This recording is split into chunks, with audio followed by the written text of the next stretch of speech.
ஒரு பழமையான சிவன் கோவில்ல பாத்தீங்கன்னா கிட்டத்தட்ட 4 ஆவுடைகள் இன்னமும் உயிரோட்டமா இருக்குது. நீங்க பாக்குற இந்த ஆவுடை பாத்தீங்கன்னா சதுர வடிவ ஆவுடை. இது வந்து மூலவர் இருந்த இடம். இவர் தான் வந்து அந்த மூலவர். 2வது ஆவுடை எங்க இருக்கு அப்படின்னு பார்த்தா இங்க இருக்காரு. இது பாத்தீங்கன்னா சதுர ஆவுடை இல்லாம வட்ட வடிவிலான ஆவுடை. இதை தவிர்த்து இன்னும் 2 ஆவுடைகள் வந்து வெளியில இருக்கு.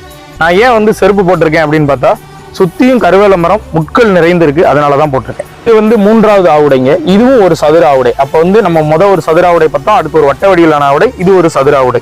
இதை தவிர்த்து பாத்தீங்கன்னா ஒரு சதுர ஆவுடை. அப்ப பாத்தீங்கன்னா மொத்தம் 3 சதுர ஆவுடையும் ஒரு வட்ட வடிவ ஆவுடையும் இன்னமும் உயிரோட்டத்தோட இருக்குது.